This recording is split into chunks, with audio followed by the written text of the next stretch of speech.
Hello, Teenage America.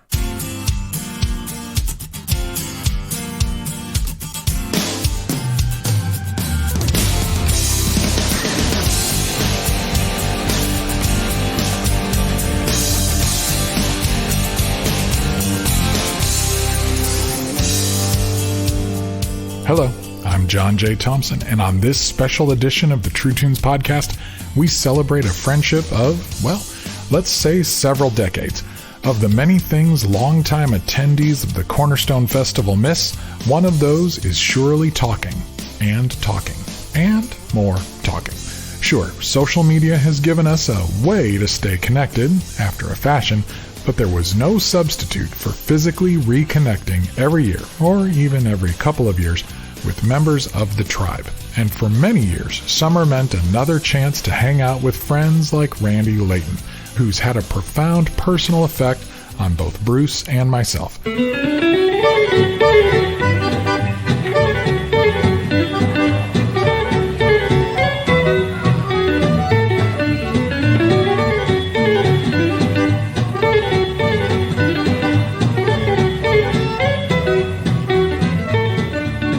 Many of you will know Randy's name from his role as head of Alternative Records, the boutique label responsible for some first-rate reissue CDs and vinyl featuring the likes of the 77s, Robert Vaughn, and Steve Scott, among others. But long before he was an entrepreneur, Randy was a historian, a record collector, and a tireless promoter of music that frequently escaped the notice of mainstream media. We featured a few comments and observations from Randy over the past 3.5 years, but today we finally play for you the rest of my extended chat with our enigmatic friend. And because Randy has had his hands all over some fantastic music over the last 40 years or so, we've just loaded up the jukebox with all kinds of related tunes, and Bruce is going to let the record spin all over the show.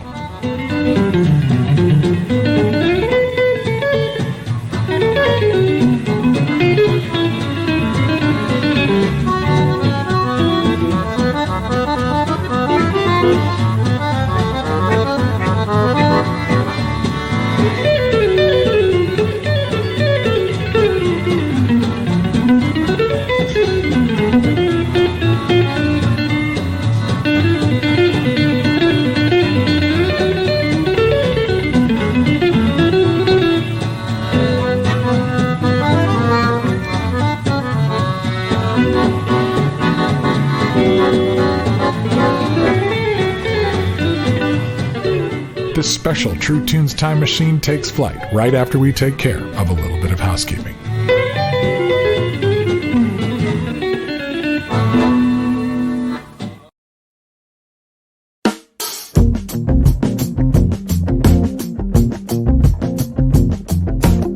Hey there, Matt here, Patreon backer of True Tunes, reminding you that there are a few things that you can do that both help True Tunes and should be good for you too.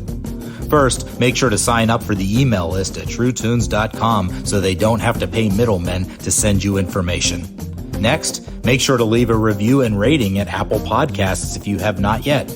Also, find and follow the Spotify mix that John curates for us every week. It's amazing. Also, don't miss the swag shop. There are a few things you can order directly from the store and others that can be custom printed for you at the True Tunes store at Threadless. If you can support the show on a monthly basis, join me and the other backers at patreon.com/truetunes. Or consider making a one-time gift via the PayPal link on the show notes page. Lastly, make sure to tell your friends about the show.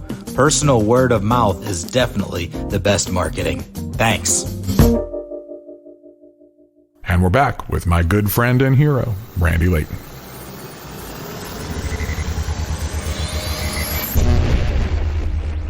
I feel lonely, isolated, cut off from you. I feel uptight, aggravated. What else is new? I feel a whole lot better if I could only talk to you. I'd give anything to hear you calling out my name, telling me that you love me and you feel the same. Come crash my guilty party.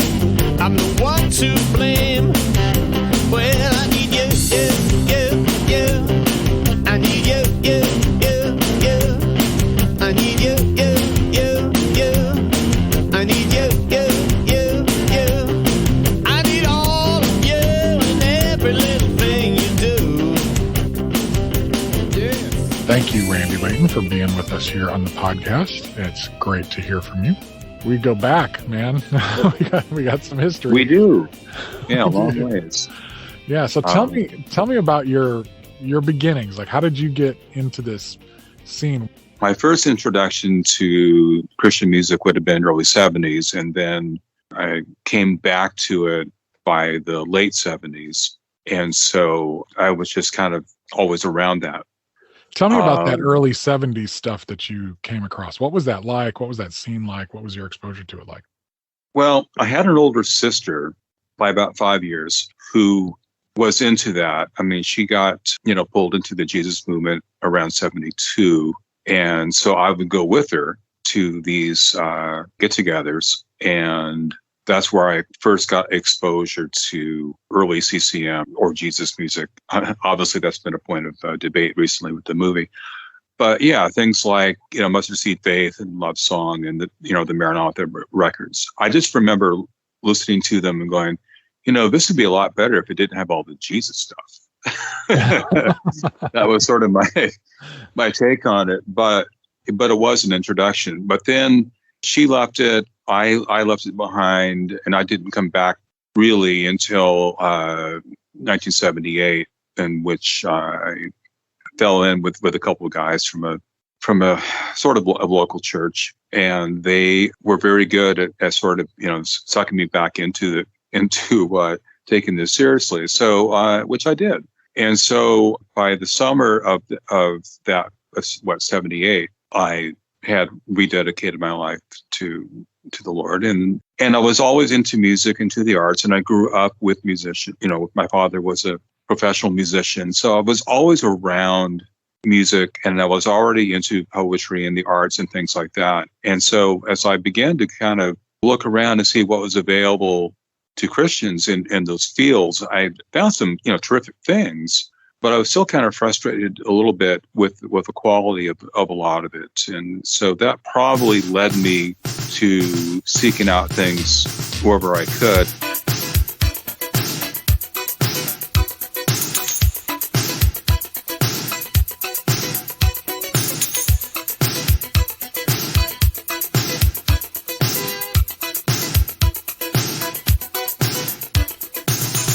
We were getting flyers from Warehouse Ministries. I was living in Reading at the time, and they were putting on shows, and I saw that guys like Steve Scott were involved, and I was already familiar with Steve, not only through his first album, but also through his writings in Radix, because we used to get that at the house I was at. And I started connecting with people overseas as well. So, I was getting hip to all the things that were coming out in the UK and Germany and elsewhere during that time frame.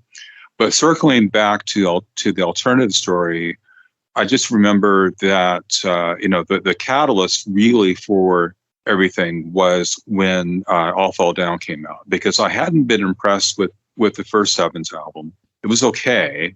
I mean, for a lot of people, that's like a huge thing for them. I just was like, well, it's all right, But when All Fall Down came out, I was just really impressed by the jump, almost like a quantum leap for me in terms of the production, the lyrical content, everything. The music. It just seemed like it was a different band practically, which it was really in some ways. So I just wrote a letter to Jan Volz, or Jan wound up being the guy getting it, to say, look, I just want to let you know that I just got this thing. And I played side one like 3 times before I even flipped it over. That's the sort of impression it made. And just kind of went on with a few thoughts about just where I was with the stuff. And so he wrote back and he said, we're all reading this and we're all just floored, and, we should connect. We're having trouble getting bookstores to actually even display the record. You have to ask for it and that sort of thing. Not long after that, I wound up making a visit down to Sacramento and met people there. And I got asked early on to help out with distribution to radio. So I got involved that way. And I did that from the A&M distribution days through the Island days. And so became very close to pretty much everyone there, act-wise, but especially, Steve and the Sevens. And When the whole thing imploded, I just remember one day just talking to Mary Neely, who was the head of the whole thing, and just going, look, I've been sitting on these Steve Scott tapes forever. I mean, they're just amazing. This unreleased material, 2 albums he had recorded and not had come out. And I just said, what if I put that out? She thought that was a great idea and gave me the masters to work with. Mike got involved, and that was the first album that we did. So Alternative was really formed initially as a label. It was formed initially to put out that Steve Scott record. It had been around as a business since 1979 because I started doing mail order for Christian music from all over the world using that name. So I did that until 1985 or 6. Kind of retired the whole thing, but then brought it back as a label just to do that project. And then it just kind of carried on from there, where I did the 7-7 thing and all that. So if I hadn't written that letter, I mean, none of that would have happened, and it wasn't me seeking to do anything. It was just going, I love what you're doing. I get it. You have my support. And it just evolved from that point on. You turn a page in a book, and it seems to have been written about you. The memories flood back of all the things you used to do. Full moon climbs on the windowsill. You stand in its light and you drink your fill. You're catching a sight of yourself in a broken mirror.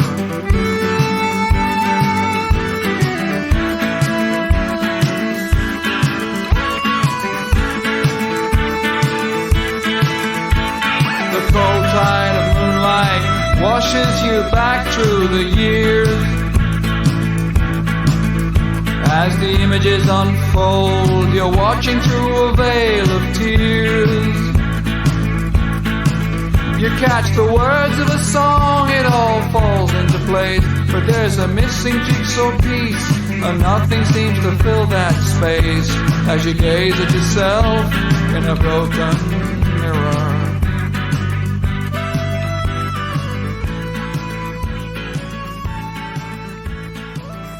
What was your impression of that Exit Records scene in Sacramento? Why do you suppose that community was able to generate so much great music and such a different overall energy compared to everything else that was going on? Right? It was such an anomaly.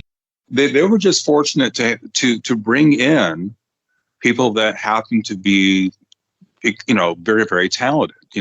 When Charlie came in, Peacock, he brought in, an immense creativity and other people with him also that were, very creative. Steve Scott was a huge deal because he had come on board in the pre-Exit during the, Sangre days, after getting fed up with the whole solid rock thing and that record not happening, getting hooked up with Warehouse Ministries and coming on board on staff. But he was also bringing with him his songs and his poetry and everything else that Steve is. So you have that element, and you have the Sevens. You're the one with the perfect skin, unscarred by any passion. I'm the man who's wondering if I'm just this year's fashion. If you say I'm written on your life and your eyes are wide open, say I'm written on your soul and write me on your skin. I said tattoo me on you. So it started with, you had this great talent pool, and you had a church that was very much already engaged in pushing Christianity and the arts, really up in the game. They had the Rock and Religion series. So that was put together pre-exit. The idea behind it was to, initially, it would be to bring in Christian artists and talk about their records and do interviews and explore that. This is Rock and Religion, brought to you each week in the public interest. Mary Neely continues her conversation with T-Bone Burnett and Steve Soules, who together with David Mansfield recorded 3 albums for Arista Records under the name Alpha Band. In this particular album, you're presenting a very strong viewpoint, more so than in the other 2 albums. Is that correct? I think so, yeah. Why did you do that? I mean, it was just something that you're just feeling compelled to do? I sense a real absence of charity, regular Christian charity. There's 1,000 chances every day walking down the street to help somebody. There's some guy that walks up and says, "Hey man, you got a quarter?" If you take that guy and say, "Hey man, you look like you could use a burger, come on," And if you buy him a burger, and talk to him, and lay $5 on him and say that comes from Jesus, brother, or something like that, that means a lot more to him than, he'll remember that. If there is real charity, I think that's probably the most important, at least one of the most important virtues of a Christian, And there seems to be a real absence of it today. People are it's become even more bourgeois. The bourgeoisie sold out Christianity in the first place. But it began to also expand into talking about other topics and subjects that you just didn't hear on Christian radio or Christian syndicated radio, which, this would have been. Shows on Dylan, shows on LSD and the occult and mysticism and things like that. So, there really wasn't anyone else doing that. In 1967, when young America's love affair with British rock musicians was flowering, and songs about love, peace, and flowers filled the airways, an album appeared by an obscure Los Angeles group called The Doors. Danny Sugarman, co-author of the recent biography about the Doors' late singer Jim Morrison, entitled No One Here Gets Out Alive, described the group. Ray was a classical pianist, Jim was a poet, John Densmore was a jazz drummer, and Robbie Krieger was a flamenco guitarist. So you didn't have your standard rhythm and blues, 4 people with the same roots getting together. You have 4 people from totally different backgrounds, totally different influences, getting together to make rock and roll. The Doors played before thousands and recorded 7 albums in a short 5 years between 1967 and 1971, at which time the Doors' charismatic lead singer, Jim Morrison, died at age 27. That kind of stuff built the basis for what the label became. The label was an outgrowth of that kind of thinking. So you had a church leadership that was really encouraging, pushing the envelope from a creative point of view. And they were very interested in also trying to eventually get these acts in front of a non-church crowd as well and seeing what kind of impact that could make. So I give Mary, and Lewis a lot of, credit for that vision. It may not have been a singular vision, but they happened to be pretty successful at it. I think the attempts to get into the secular market were less so because it was such a hill to climb. Walking by some distant chanting, his soul received the call. Drums and beating, ceaseless ringing, words urgent, I can heal you. And nowadays our tribe, and it's burden heavy, it seems no longer restful, now he's almost ready. Within the need and the hunger and the thirst. Within the needy and needed, the hunger and the thirst. We often hear that the rock world was not interested in music that came from a Christian perspective. Did you see that actually happening? What's your firsthand account of the way the music industry was kind of subjugating or limiting artists of faith at that point in time? If you go back to the early 70s and the Jesus movement, that had a big influence on those kind of topics suddenly showing up in popular music. So, whether that's Oceans, Put Your Hand in the Hand, or Jesus Just All Right With Me, or, all those kind of things that were going around during that period. It became easier to sort of talk about God and Jesus during that period. then that kind of went away by the end of the 70s. The Jesus movement had kind of died down. But ultimately, music is, popular music is a bottom line thing. If you had an artist that was going to mention, Jesus in their music, but they were also going to be immensely popular and sell a lot of records, I don't think a label would have had a problem with that. But there was also, I think, an inherent bias against that, and I personally came across that later in the Exit story. The thing that's interesting when we're talking about this topic is that by 1980, you had U2, and you had The Alarm coming up, and After the Fire, and these different groups, all who, had, obviously U2's level of success was way above anyone else's. But suddenly it seemed to be okay again to have in popular music themes of faith. And as long as those acts were selling and doing well, I can include Simple Minds and much of other groups in this, I don't think the labels had a problem with that.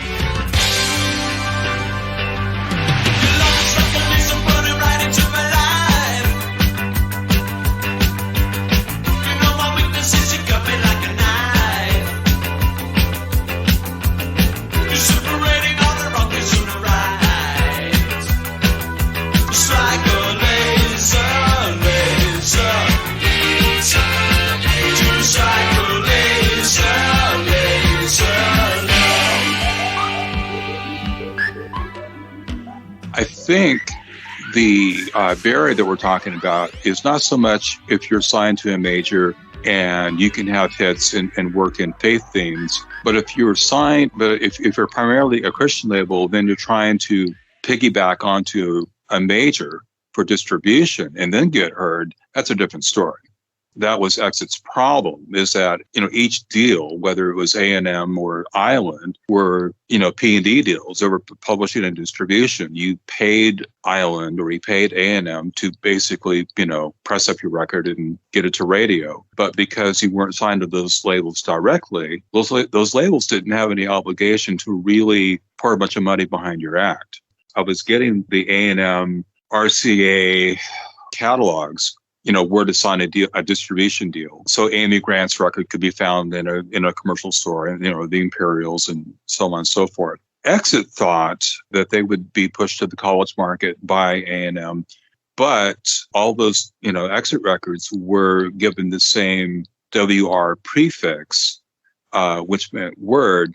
So even though you had the A&M logo on the back and all that, if I were looking at this catalog, I would see that Lie Down in the Grass had a nice write-up and everything in the catalog, but I could also see that it was a WR, deal. And if I went to the back end of the catalog, started doing orders, you'd see this word section, and in the word section was Amy Grant, the Imperials, and then you'd have Peacock and the Sevens. And if you didn't know any better, you would just go, well, why would I order this from my store when it's Christian product? So I remember calling them after this showed up, the very first catalog that introduced those acts on Exit for the first time, and said, look, you guys got a problem here, because if I'm a buyer, I'm going to look at this as Christian product. And they just had a cow. They had no idea that was going on. And so that became one of those things that drove them eventually to leave that deal and look for another one. And that became eventually the Island deal. There were earlier instances of that sort of thing. I remember ABC, when they first signed up Solid Rock for distribution, I remember initially those records getting into chain stores on a automated basis, like depending on the size of your store. If it was pretty large, they might ship you one of everything they were putting out, And so you would wind up with like one copy of The Sky Is Falling or something. Or not The Sky Is Falling, but Welcome to Paradise. But ultimately, all that is that it hits the rack, and then eventually nobody buys it, and then it gets returned, So the history of all of this is just problematic. It was much better just to be signed directly to, either a really good college label, like I think, if the Sevens had been signed directly to, say, IRS, we might have a different story to tell, or Island or even directly to A&M. But the way those deals were set up, it was just going to be a slog. The rock and roll is real hot right now. Mm-hmm. And I like it. It's very good. It has a feeling, and people enjoy it. People enjoy dancing to it. And there's some very beautiful records made in rock and roll style, stuff like...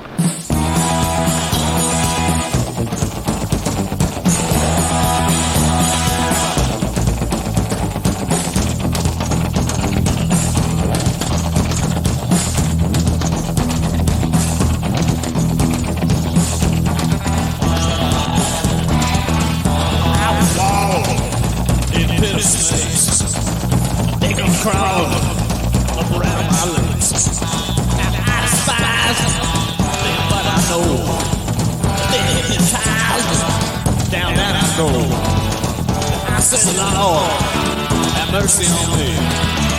I say, Lord, have mercy.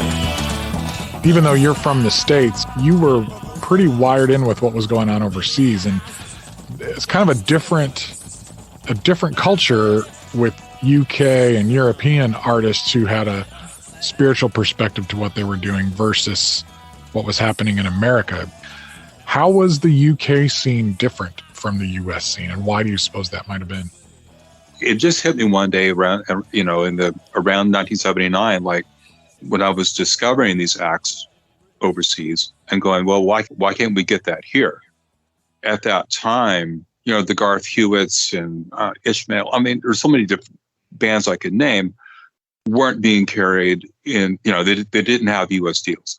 So, and conversely, there were a number of American acts that weren't getting put out over there, either. So I started with that. Because, again, I had such an early interest in arts and culture and things like that, I was already picking up books like by Hans Ruckmacher or Schaefer and things like that, and Steve Turner, among others, and being heavily influenced by that. So it just sort of naturally led me to, well, what can I find out there? Yes, you had After the Fire, who were on CBS, all that stuff. As I began to engage with people from, the UK, and I had, quite a network already by 1980, 81, you just found that culturally, it was really different. Christian artists didn't feel the need that they had to sign with a Christian company. They could pursue getting indie deals or major deals and expressing their faith, through those projects. And they weren't limiting themselves to just, CCM, companies. But I'll also say that CCM companies over there seem to have an easier time also getting distribution through normal channels. Malcolm and Alwyn's record, for example, is a good early example. Actually, I came out on Pi initially, which is a secular label. You just didn't have the same barriers, and maybe because it's a much smaller country. I mean, if we're looking at England, for example, and a much smaller industry, and so that's part of it. I just found that as I talked to Christians, that were involved in the arts, they just had a whole different way of thinking, and that was very different than what was going on over here. I found that exciting. I found it frustrating as I tried to promote those kind of things domestically or in this country. I would hit barriers, It was, an uphill battle. It helped that we had the U2s of the world making an impact and having that sort of trickle down. But I just know that I began to really align myself more and more with what people were doing overseas, either from a musical perspective or even from evangelical, and I mean it differently than what the term might mean here. Yes, I'm on a Jesus trip, okay, but my feet are on the ground. Okay, my feet are on the ground. And I'm just tripping out of worship in a Savior that I found. Try and think these things out if you can. The man thinks he's great and doubting must be some foolish kind of man. You say I'm high on Jesus, I say it's great to know he cares. I say it's great to know and I'm feeling a little high when I worship my Father in my prayers. Try and think these things out if you can. The man thinks he's great and doubting must be some foolish kind of man. You say it's just a phase, you say it can never last. You say that it can never last. But Jesus will save you, as he was 2,000 years past. Try and think these things out if you can. The man thinks he's great and God he must be some foolish kind of man.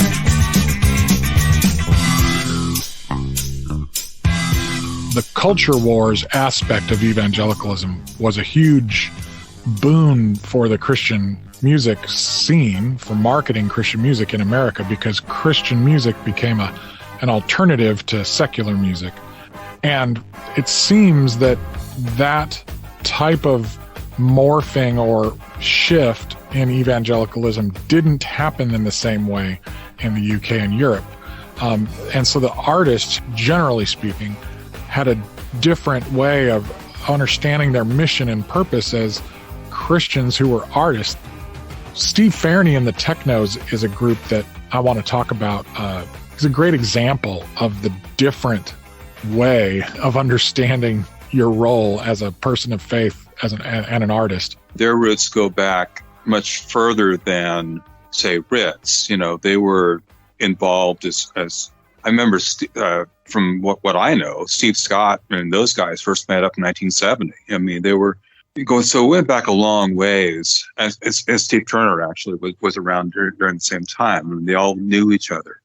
So they were all involved and already, seeking how to express themselves artistically, that far back. And Steve's interests were in so many different fields, visual, painting, music, I mean, all kinds of things. And acting, he was even an actor. Acting, right? Yeah, acting. He just didn't see walls, right? To him, it was all one playing field. And he could explore that as a Christian without having to contextualize it in a particular fashion. So it made for, I think, much more genuine expressions of art and faith than I think than we got over here. They had the Greenbelt Arts Festival long before we were doing anything close to that here. And we've never actually really come close, although Cornerstone got there eventually. So if you put on, Foreign Land, you're not going to go, oh, well, that's a Christian record. But if you start exploring, the whole album that's from, I mean, you can find the Christianity, in it. To get that picture, you almost would have to listen to everything. You'd have to listen to Ritz, Techno Nostalgia, the Technos, all those different projects. When you listen to all that as part of one big sweeping, piece of work, then I think Jesus is to be found in that. And, that's not the point. The point is that you're a Christian and you're expressing yourself, and some of those things are going to be more about just dancing and enjoying yourself, and other things are going to be more thought-provoking. Bright lights in the public eye. Private lights in the public eye. Don't look round. There's a look out. There's a public eye in your private life.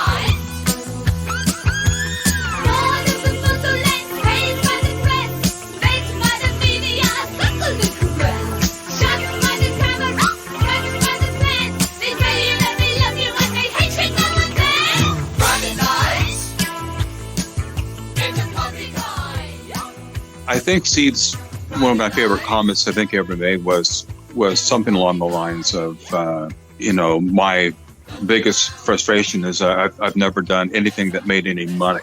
And I wish I had the exact quote, because it's probably even better than that. But instead, he got to be one of those guys who just influenced, so many people. And I think by the time he had died, he had actually considered himself retired from music at that point.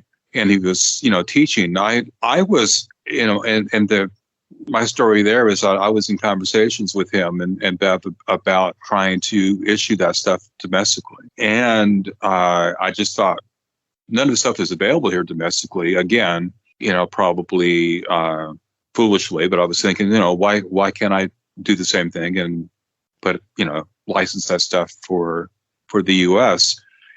And he was all for that. And I remember, again, just kind of hitting a bit of a wall with PRT, who owned a lot of that, to work out licensing. But Steve and I were supposed to talk about revisiting that. Then, unfortunately, he died.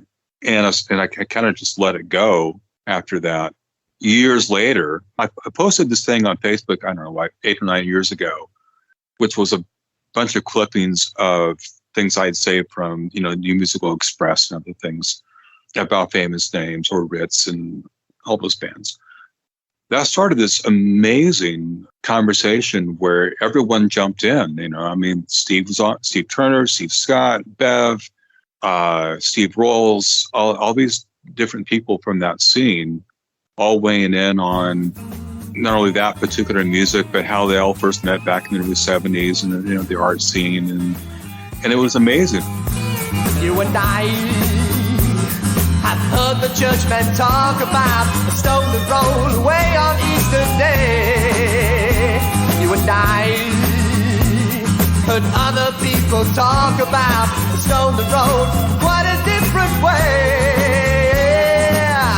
We heard the music that they played and rocked and rolled until the morning light.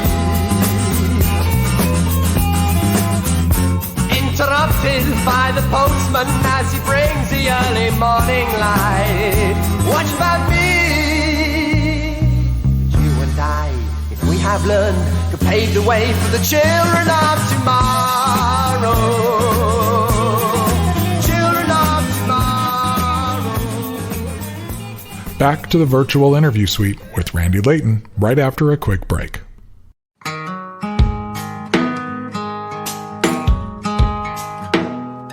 Hey, this is Ray, Patreon backer of True Tunes, reminding you that there are a few things you can do that both help True Tunes and should be good for you too. First, make sure to sign up for the email list at truetunes.com so they don't have to pay the middlemen to send you information. Next, make sure to leave a review and rating an Apple Podcast if you hadn't done so yet. Also, find and follow that Spotify mix that John curates for us every week. You don't want to miss it. Also, don't miss the swag shop. There are a few things you can order directly from the store, and others that can be custom printed for you at the True Tune store at Threadless. If you can support the show on a monthly basis, join me and the other backers at patreon.com/TrueTunes. Or consider making a one-time gift via the PayPal link on the show notes page. Lastly, make sure to tell your friends about the show. Personal word of mouth is definitely the best marketing. Trust me on this. Thanks for listening.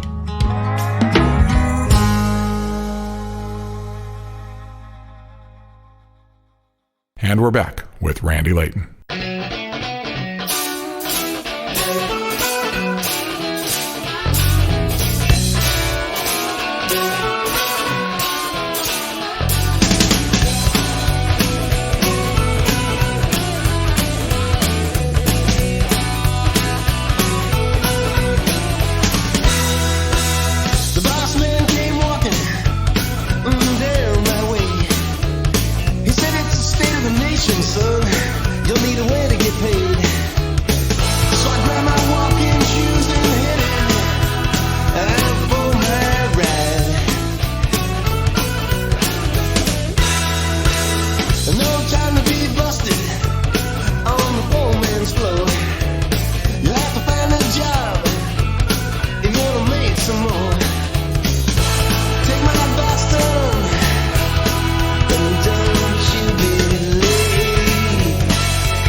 We've been talking about playing songs from, I've been posting on Facebook all about this record.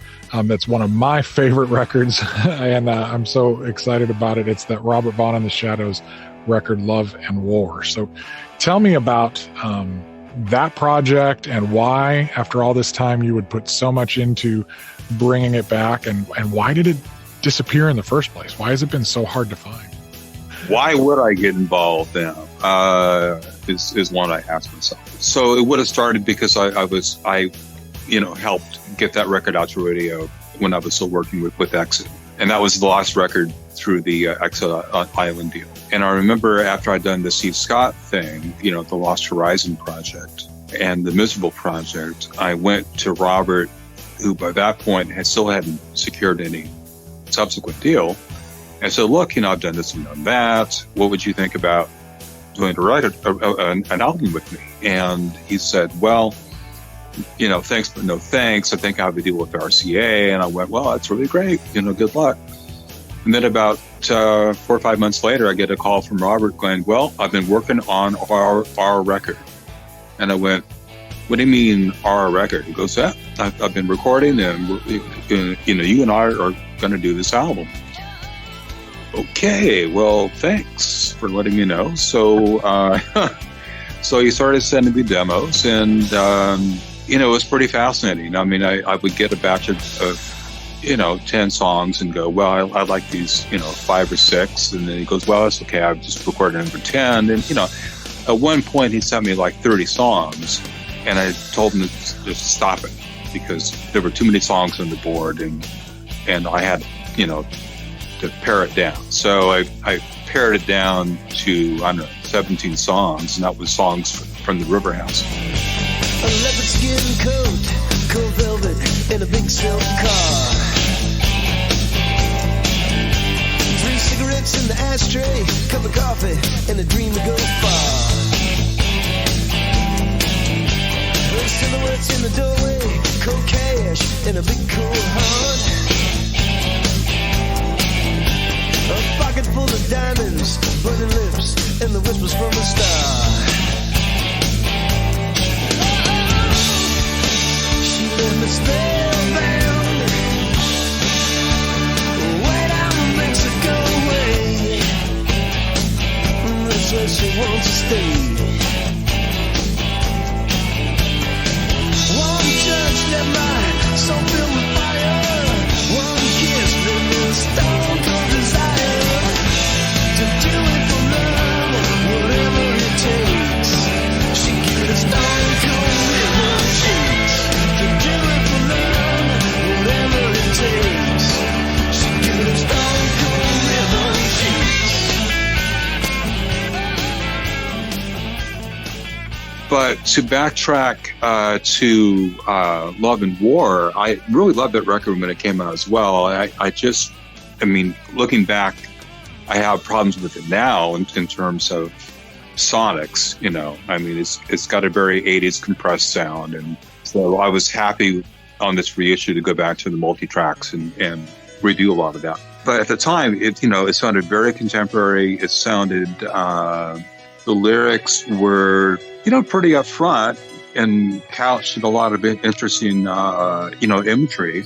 The delivery was, and Robert had a great voice. They were really good live, and it really seemed like that record might happen. Because I remember Justice getting a lot of ads at Album Rock Radio for the first few weeks. But in another similar story compared to the other Exit projects, there was no retail to back that up. There was no national tour. So, it's going to die, and it did.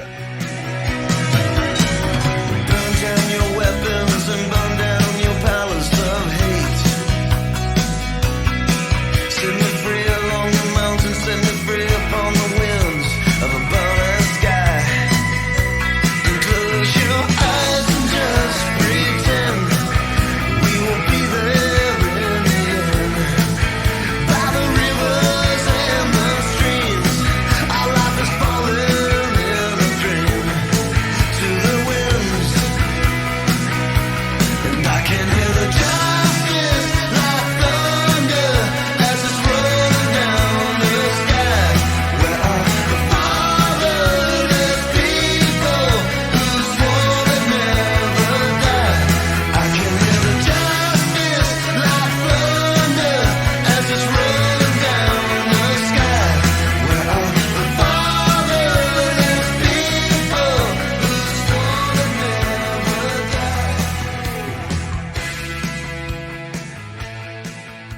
back in 2000, I went back to Mary and said, I really would like to do a reissue. Like everything else had pretty much come out on CD, save for, First Strike and, Thomas. You're talking about all the Exit stuff. Yeah, the Exit stuff. And before you go too much farther there is a big difference that Robert Vaughn and the Shadows was the one band on Exit that really had nothing to do with the church, right? They were from San Diego, right. And yeah, they were the first outside act, quote unquote. They were out of San Diego. They had sent demos. Exit got a ton of demo tapes all the time. And Rhodes tended to be the guy to listen to them, and usually most of them were, terrible. But he heard their demo tape and was, pretty impressed, and so he went to Jan and played it for Jan, and then they went to Mary, and eventually Mary was like, "Well, go down there and check him out live," and so they did that. They came back really, really impressed, and that turned into them coming up to Sacramento and showcasing again, and them getting signed. I think everyone saw the opportunity to maybe take Exit to the next level, where let's present something to Island that actually sounds like these guys could be headlining stadiums, not just some alternative indie kind of act. These guys have the potential to really, blow up big because they had the look and they had the sound and all that stuff. So I think that's why they took them on. That wound up bringing some complications along with it because there was less control, I'll put it that way, over what the band, did or where they played. Exit pretty much let most of the acts play regular clubs, but there were exceptions. Vector's a really good example of a band, when they were signed through the A&M deal, of a band that was, again, pushed to college radio and Surrender getting a lot of airplay. But when they wanted to go play clubs like the Sevens did, they weren't allowed to. And that became a really big point of contention. And then A&M actually wanted to sign them directly, and then Mary wouldn't allow it. It's one of those things that I've talked about before where you can be the most talented band in the world, but it's really difficult to have your church leadership also be the guys who are your label and are your A&R guys. Had there been more of a split between the two, that might have been a different story. Things might have turned out a bit differently. So I think Robert's signing was sort of the first step forward of maybe kind of seeing what it's like to step outside of that. But Robert was also a bit of a right-wing guy. He would make statements in the press that would drive Island people nuts and probably Mary nuts, and especially around the whole Iran-Contra, or not Iran-Contra. At that point, it just would have been this Sandinista-Contra thing that was going on, which is where Spanish Rebels comes from. And the album cover art was part of that theme as well. In the industry at that time, that was pretty much not the way to go. The Clash did a record called Sandinista, which I love, but they were pretty much on the left side of things, and if you wanted to paint it as a left-right deal, and Robert was sort of on the right side of things, and that didn't set well. They played the Warehouse a number of times, and in terms of how the band thought of themselves, Robert was very much, a Christian, obviously. About half the band was. I think that, the other half weren't, but they were supportive. So that was also the first time I think you'd have a band there that wasn't, all Christians. Hey, I wasn't lonely, and hey, I wasn't sad. I've been tried by the laws, the council of the dead. I've been rejected by this government. I've been standing by my friends. I never will surrender until the bitter end. Hey, when I came falling down, love came falling, love came falling down.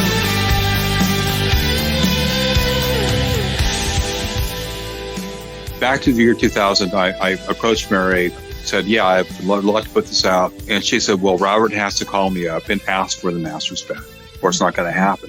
And Robert refused to do it.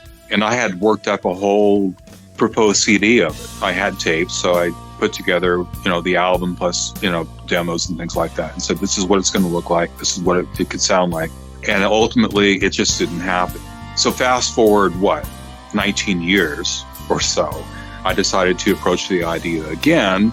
And this time we were able to get Mary to agree to it, given certain conditions. And Robert agreed to it. And so Mike went in to see what tapes we still had left. And amazingly, we actually still had the production masters there and a lot of the multi-tracks. The only multi-tracks that were missing were for Justice and Spanish Troubles. But otherwise, there was a bunch of things to work with. And as I dove into that, into those multi-tracks, it was amazing the amount of material that I found that wasn't used, either mix-wise or song-wise or things like that. So it's really a whole new, fresh, take on it. Why would I take it on now, especially when I'm dealing with health stuff? That's a good question. It's an interesting tale. It's fortunate that I get to talk about, in the liner notes, about everything kind of leading up to Love and War and the album itself and the making of the record and everyone's recollections of it and all that. And I don't really have to get into much of the story past that because it gets a little bit messier after that. It's just nice to celebrate, the album itself. I really like the remasters, and I guess you're saying full remixes where did you have to break the tapes, those masters, and then transfer it into Pro Tools and all that kind of stuff? Man, that's a lot of work. Yeah, because in the end, we got 38 songs on 2 CDs out of what was a 9-song project. I talked to Robert for 3 hours that formed, one conversation that formed, the basis of what I would pull for any quotes from him. And I think in the end, he just kind of felt like the songs all sort of were the same theme, roughly.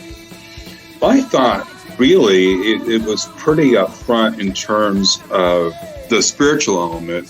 I wondered a little bit about that. When it came out, I'm like, I don't know if this is a Christian record, but I think it's a Christian record in the same way that Springsteen's Born to Run is a Christian record. It's somebody who's coming from a Christian perspective using Christian imagery to talk about the struggle between good and evil, even when it's just the voices in your head. It's a fascinating, project. It was something I thought would be fairly simple when I started. It was like, well, we'll just, put out the album. And I didn't know that there would be the multi-tracks and a couple songs we didn't have before during the sessions and alternate takes and all that. So, but being the longtime collector and fan and those kind of, reissues and box sets and things. I mean, I'm the kind of guy that does go down the rabbit hole. So I just wanted to include all that stuff. Plus we have demos on there, including the original demos that were sent to Exit. I got them signed in the first place. It was nice to be able to get back finally to the best possible sources on all that stuff. It just was a lot of work. It was fascinating.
When we think about and talk about the music of the 77s in particular, Michael Rowe and his various configurations, what were your first impressions when you first heard Mike?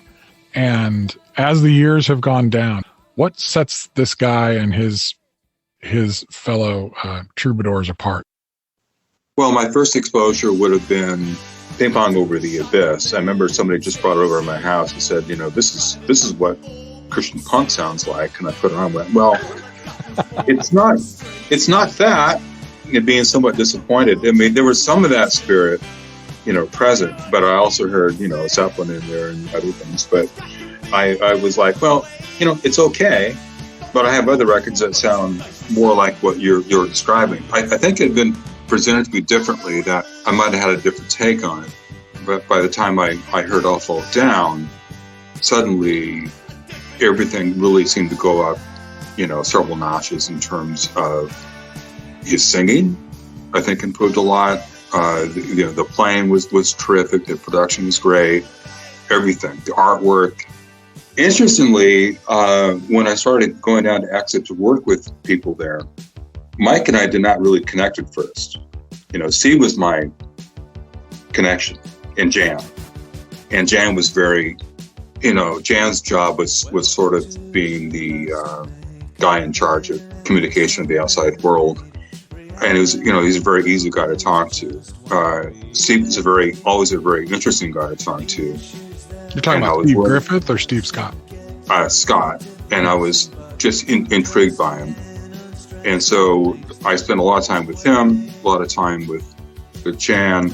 I remember the first time I walked by Mike in the hallway, it was when his hair was still all kind of, thrown up in the air like in the Baba Ba video. I think Jan introduced me and he kind of grunted and I said something and just kind of, kept walking. But over time, I started talking with Mike and I found myself going, I relate to this guy more than I relate to almost anybody else here. And so we started talking a lot and exchanging a lot of letters and I began to understand that we had so many similarities in terms of our musical interests and our personalities that it just became a very strong connection. So, and seeing him live was great. Bringing him here to Eugene for 2 shows over 2 years was a great experience. And then just as things evolved over the years, it was just astounding to me the amount of the array of styles that he had mastered on electric and acoustic, and his voice, could be everything from a very bluesy, growly thing to just really, really sweet tone, high pitched stuff. So his abilities in that band made that band so unique. Everybody else brought something to the table too. I mean, by the time they brought on Aaron, that was also a bit of a step up, because of Aaron's long background as well, with Motown and so on. And Mark Tootle is undervalued as a writer because he wrote so many of the best tunes during that era. Literally, it did sort of take all of them to make that unique sound. But as time went on and different players came in, it became like, the power trio with Mark Harmon and Bruce. And all that is still 70s music because of what Mike brings to it, which is not in any way, shape, or form diminishing the contributions to say, what Mike and Bruce did. In fact, they did a lot during that era because Mike is not a huge writer. He's not prolific in that way. So Bruce would tend to write a lot of the material, but then Mike would, bring his stuff to the table and it would become a 7-song. I'm gonna move way out on the outskirts of town.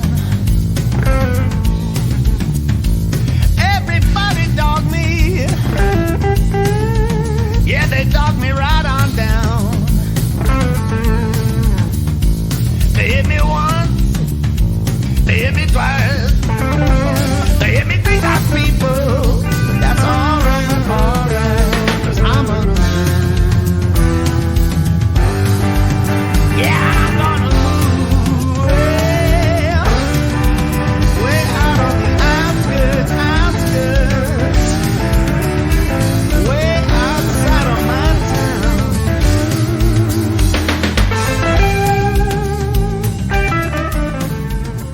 is the 77's Island album, the self-titled album, as perfect as I think it is, or am I off? No. That ranks as one of my favorite albums of all time, and I just, every moment of that record is in my gray matter permanently. So, is it as good as I think it is?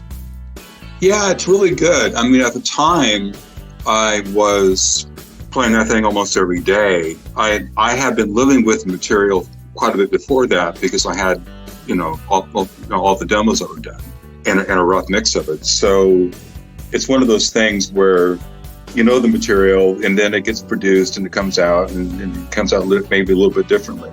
So probably the most pure moment on there would be something like I Could Laugh or Pearls, because those are essentially the demos, And over the years, I haven't played it a lot because of that very element of, I think, of having heard all the songs, a ton. But whenever I do go back to it, yeah, it's great. And it gets back to that, in a different world, should it have become a big deal? Yeah. The band at that time was at their peak as a live act, and the album was terrific. It also met their goal of making a record that sounded more like the live band, because Awful Down was much more of a produced pop thing, which live, they would take things like Mercy, Mercy, and so on, and really strip it down and extend them out, and it became more of a rock and roll, thing. But the Island record, that was one of the goals from the outset, was let's make an album that sounds like we sound like live. And they really, pulled that off. Yeah. It would have been interesting to see where it would have gone, maybe even with a follow-up record, which, in some ways, I guess we could argue that would become, Sticks and Stones, because those were the next demos that were shopped around, post exit. And I remember having a hand in that as well. And to me, it was unbelievable that the labels weren't picking them up after hearing a lot of those songs, on that album. Why wouldn't Nowhere Else be on everyone's radio, that summer or something, right? Right. 1, 2, 3, ho, hey, na, na. Hey, na, na. Hey, na, na. Hey, na, na. There's nowhere else I'd rather be than in your heart. There's nowhere else I'd rather be than in your eyes. In your eyes. Wind blows through the valley, carries away the clouds. The stars seem so much brighter this night. Orion's belt is shining, Big Dipper's upside down. Over us it's pouring out its light. Slip your arms around me, draw me to your side. Full moon shines down so clear.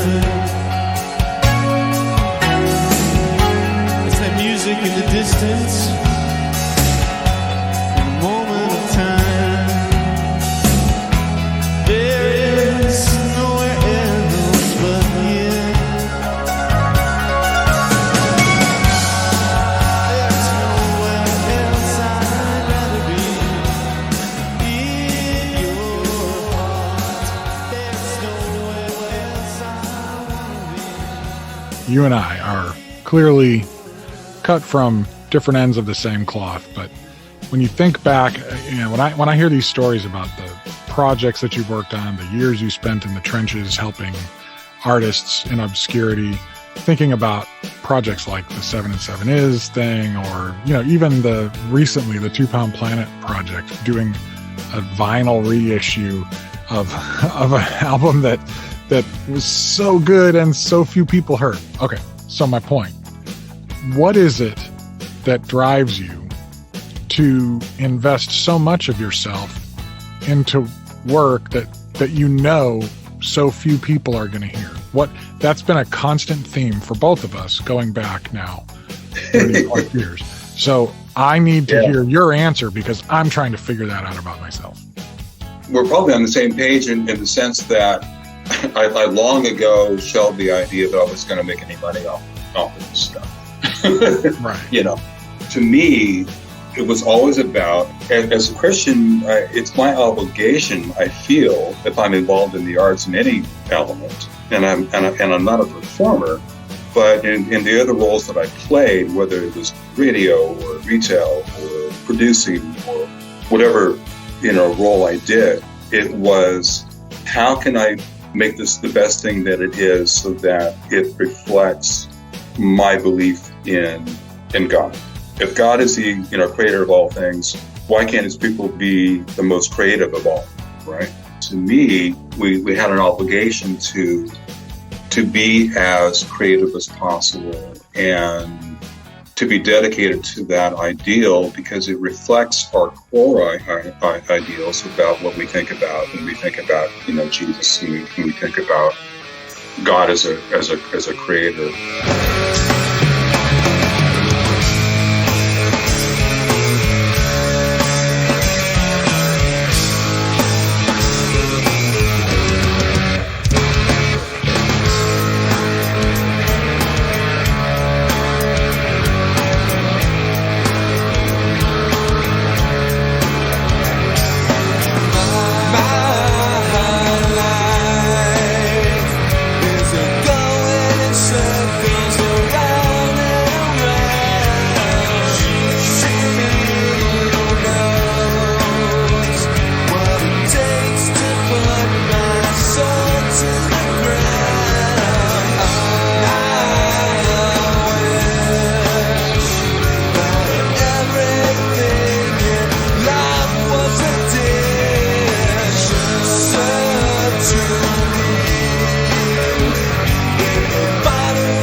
I mean, I even applied that to things like Two Pound Planet, which was very much a record that I wanted to do that wasn't a Christian album in any sense, other than, a couple of the guys in the band, including Jerry Chapman, were Christians. And in fact, we only connected because of the interest in 77s, for example, in Jerry's case.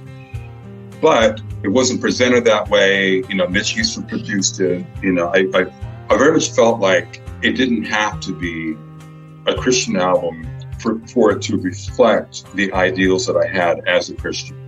So after I did that project, and I did Rubber House for the same reasons. Okay, I know once I was turning in these songs, this is not going to be Love and War, right? It's going to be a different thing.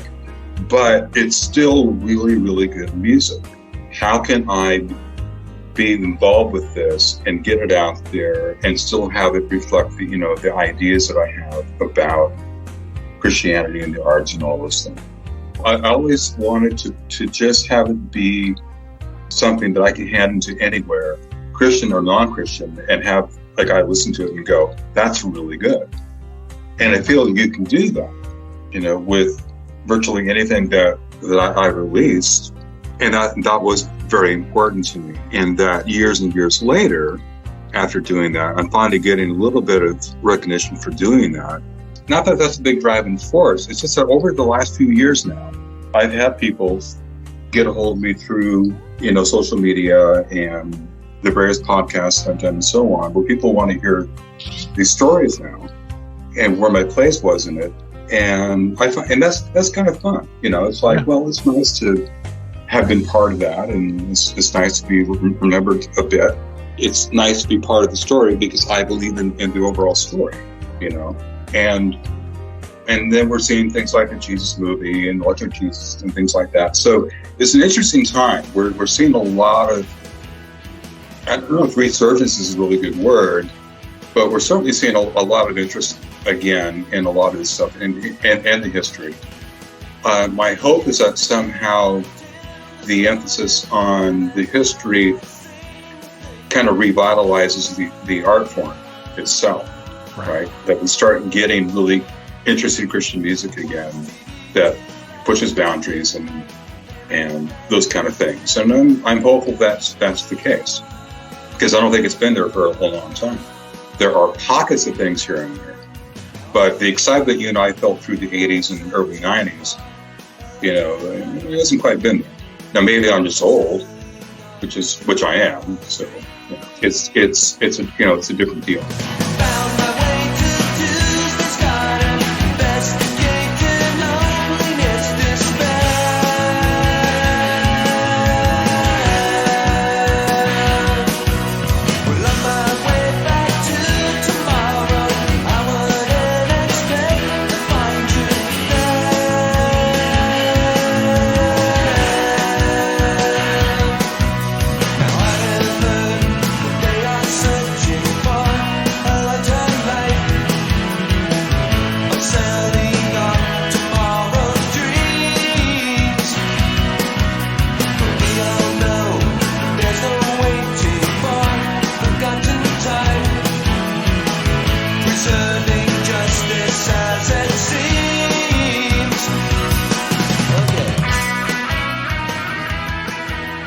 We'll be back with more of my conversation with Randy Layton right after this.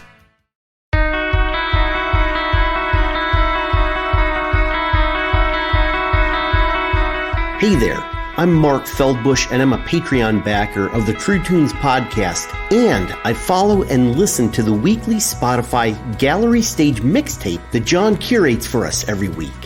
I get to hear classic artists that I really dig and discover new artists. Every week, usually on Wednesdays, the mix is updated with around 40 songs from brand new releases to deep cuts and from across a wide range of genres including rock, Americana, indie, gospel, blues, sacred music, soul, and so much more.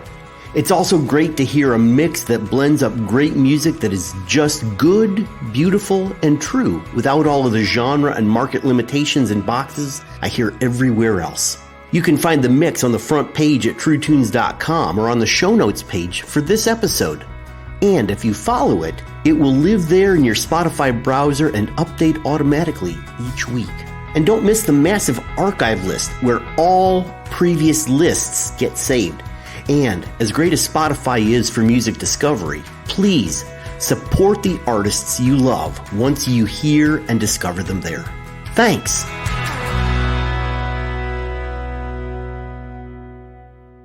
And we're back with Randy Layton.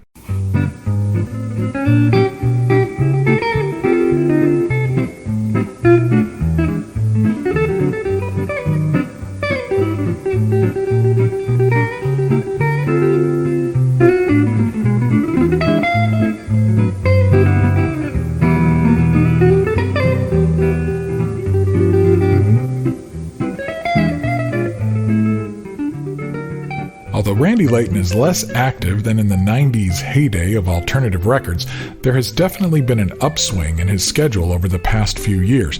One of Randy's pet projects is trying to garner interest in a comprehensive compilation of performances by his late father, acclaimed Western swing and jazz guitarist Sonny Richter.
My father was a remarkable guitar player, and that's really almost glossing over the sheer talent that he had.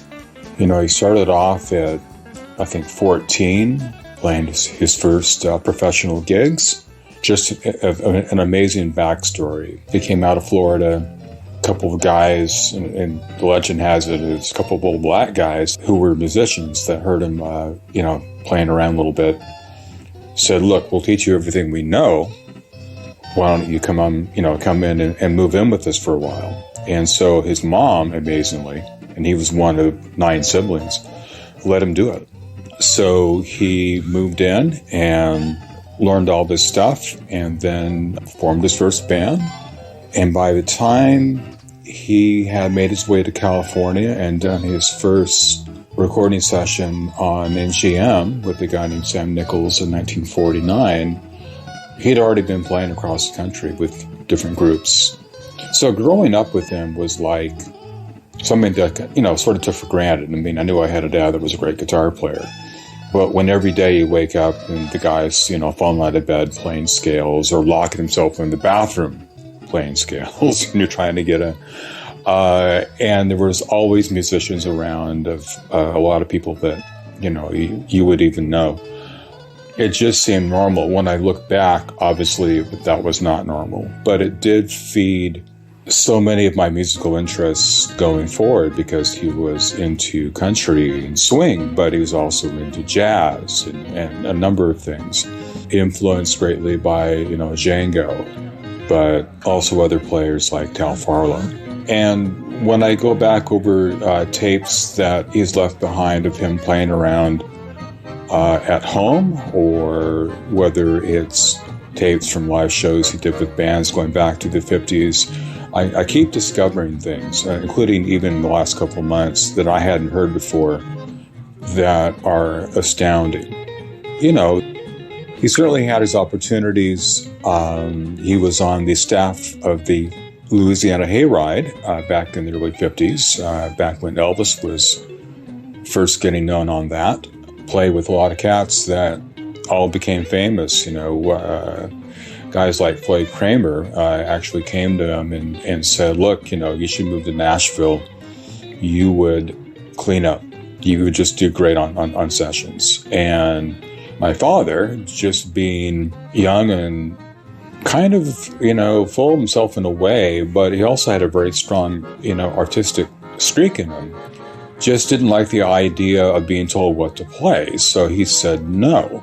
Now looking back, probably a huge error and lost out on a lot of money and prestige by not doing that. By the same token, I wouldn't be here today, or any number of things wouldn't have occurred. But those are the sort of choices that he made that enabled him to kind of pursue whatever he wanted musically, but it cost him in terms of what I think should be the case today, in that I think he should be a household name. But, he's not. And so I've just done what I can do in the last several years to kind of get some of that music out to people so they can hear his talent.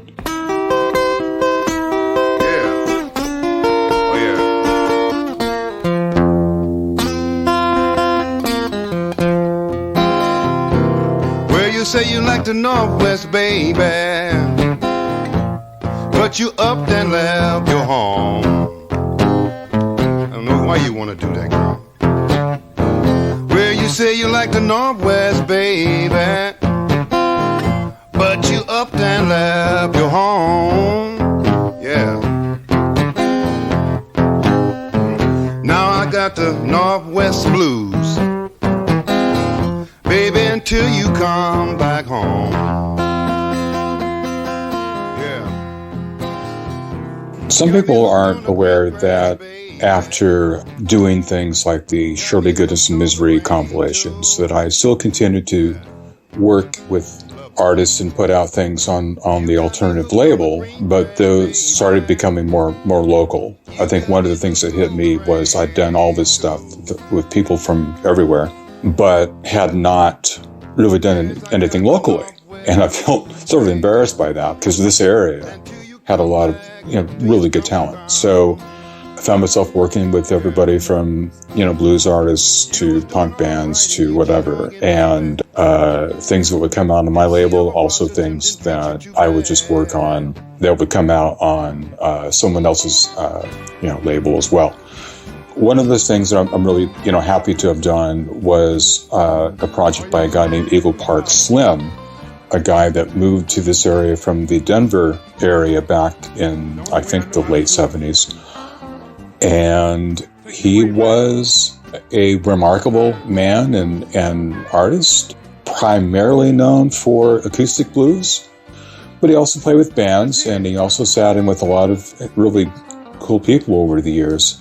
He and I had hit it off at some point back then, and it just occurred to me that we should do a record on him. So I did, called Northwest Blues, and we just kind of packed it with all kinds of songs that he'd been writing. And at the end, we also got to put on a 45 he'd cut with the band back in the 70s. And that really kickstarted his career after that here in terms of putting out more projects and being able to make a living not only playing live, but also selling copies of his music. So I was always very happy to have done that. He has struggled with health issues the last few years of his life, but, every once in a while we would run into each other and I'd update him on my stuff that was going on. And we talked about doing another album project, but this time I wanted to get him back into the studio with a live band with new material. And he was very excited about that. I was too. And so I started looking around for maybe the best place to record that at, and was working on that when he suddenly died of a heart attack. And we never got to do that project. But, I still think about him a lot.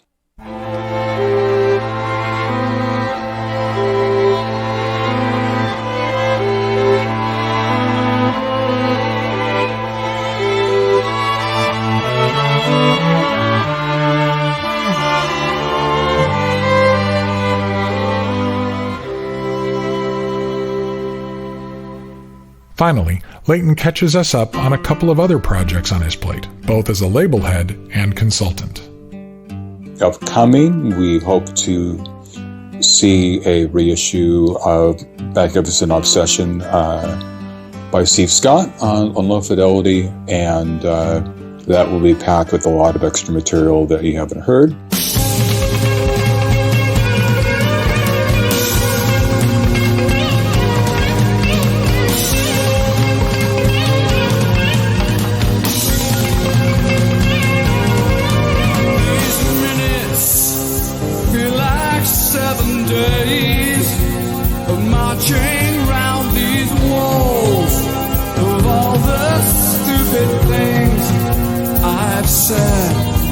But even now, I have the faith they'll fall. In spite of all these fears that echo round and round my head. And when the words get in the way, what should I say? It costs too much. Right now I'm working on a first-time LP CD issue of the work of a guy named Eddie Quinteros, who recorded primarily around 1960-61.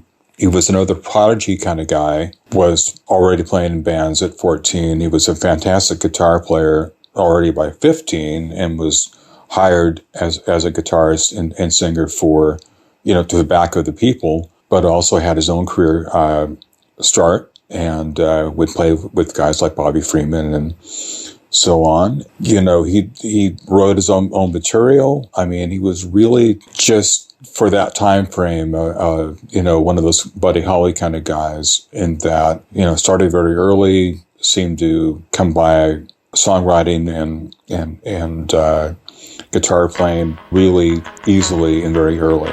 And I think if he had stayed in the business, he would have evolved a lot more, in the direction that Holly got to. Slow down, Sandy, what you trying to do? Slow down, Sandy, what you trying to do? You got me jumping like a squirrel.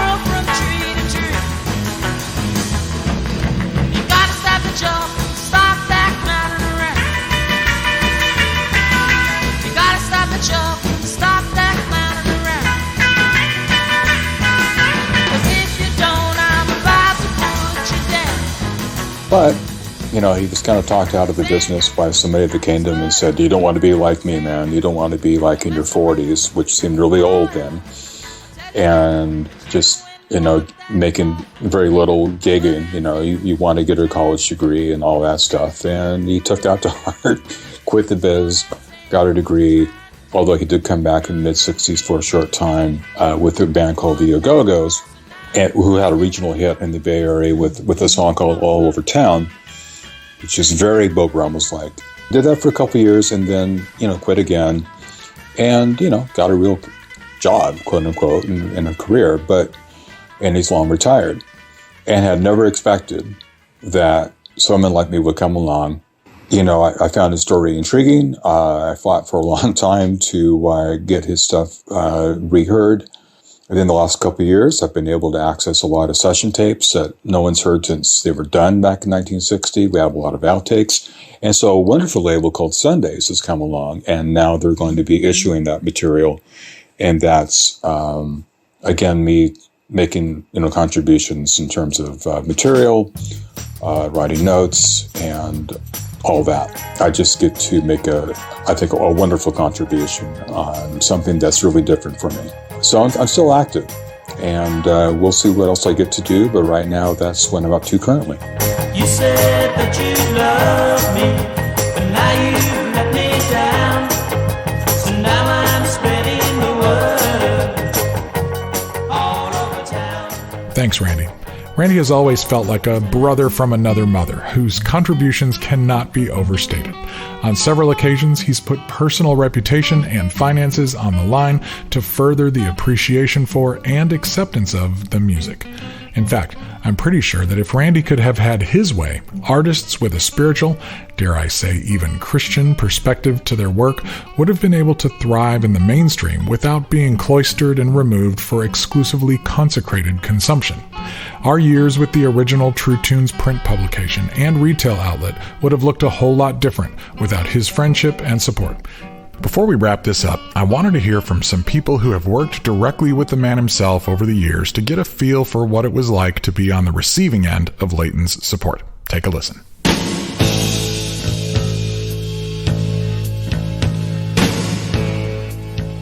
This is Steve Scott in early morning, Ubud, Bali. As you know, the arts are the heartbeat of this island. In the same way, Randy Layton and artists like him are the heartbeat of the progress and the successes of the kinds of artists you would associate with Exit Records. Randy Layton is an artist who combines his faith, his enthusiasm, and sobriety over the dynamics and the realities of the process of getting artwork out there. What he does is essential. It's a blend of both his enthusiasm and his faith in the art and an awareness of the reality of getting that art into the public ear, the public heart, and the public eye. I would say that we all need to become more aware of how vital Randy's role and Randy's artistry is in combining enthusiasm, tenacity, hard work, vision, and sobriety.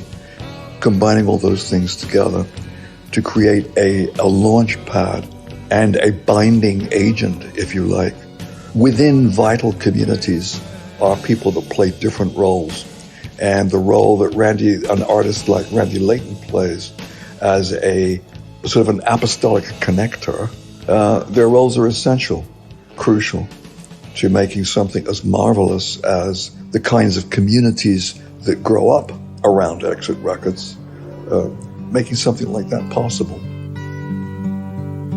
Jesus, help me find my proper place. Jesus, help me find my proper place. Help me in my weakness, 'cause I've fallen out of grace. It's just a little cough. Leave that in, though. Randy will understand. I have about 10,000 things to say about Layton. But the main thing I want to say is that Randy saw the future, the whole sort of DIY future, easily 10, 15, maybe 20 years before everyone else did. After having several record deals with big companies, big Christian companies anyway, and a few near misses with a secular company or two, the 77s were at the point where we didn't really know what to do next. And Randy sent me a little bit of money and said, why don't you record some songs, 3 or 4 songs, and let me put them out. And at the time I thought, well, this is kind of small time. But what I didn't realize is that it would drive us to a way of being and doing that would inform our future. And indeed, here we are in 2023 doing the exact same thing. Essentially, Randy saw that a very legitimate way to work was to simply do it yourself. The way that he was doing it and doing it successfully for himself and the artists that he chose to work with was a good paradigm.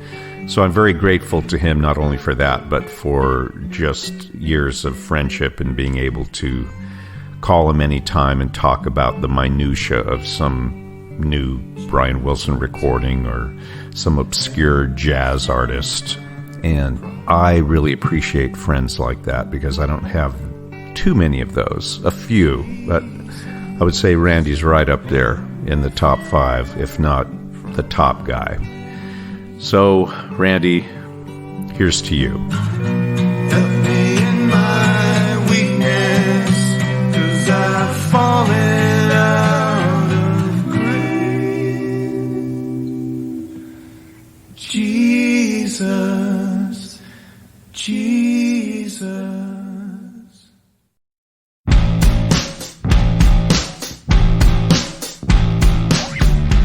As I pull out my soapbox, I'm struck by the word alternative.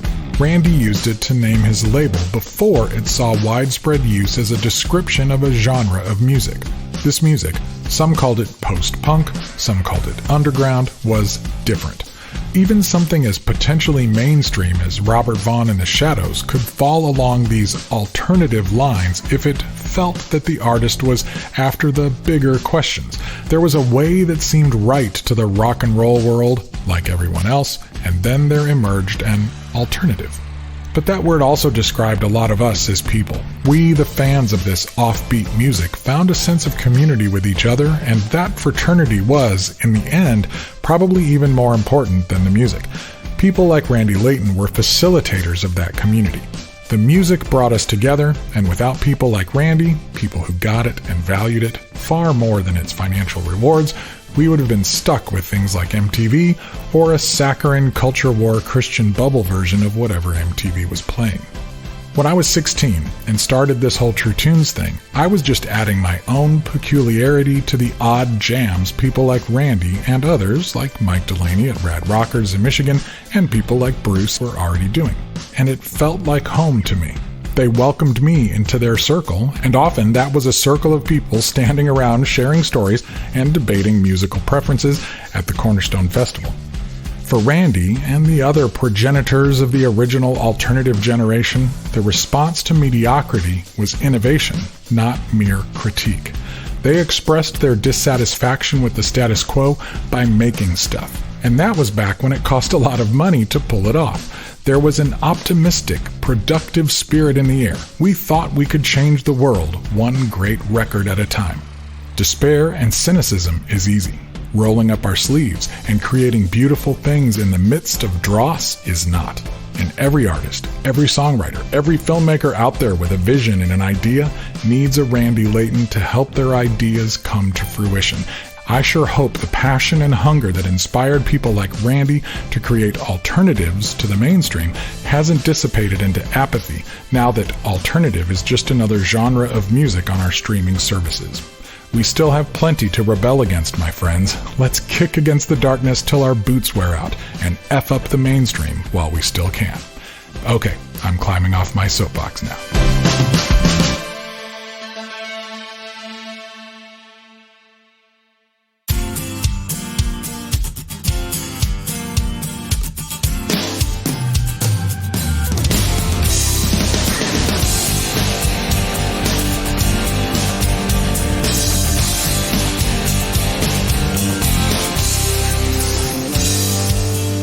That's going to do it for this episode of the True Tunes podcast. Thanks so much to Randy Layton for the music and the passion and the years of friendship and support.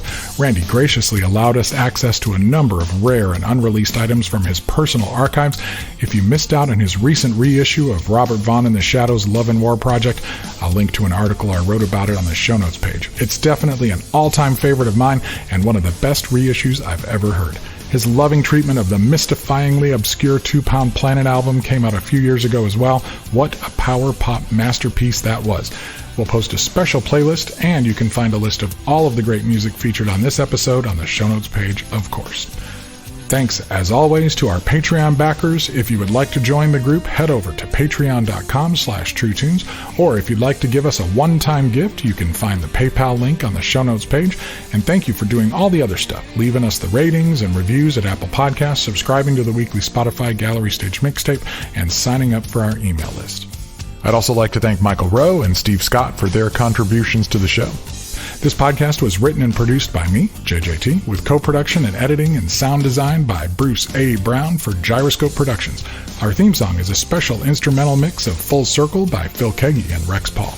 The contents of this program are protected by U.S. copyright law and are the intellectual property of Gyroscope Productions, with the exception of songs or clips that are from previously copywritten materials.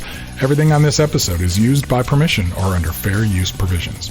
Thoughts and opinions of our guests do not represent the positions of the producers or our sponsors. Discernment is recommended. This program is intended for the private use of our listening audience. Gyroscope Productions can be reached at jjt@truetunes.com or P.O. Box 60401, Nashville, Tennessee 37206. Until next time, this is JJT reminding you to stay tuned and stay true. Peace.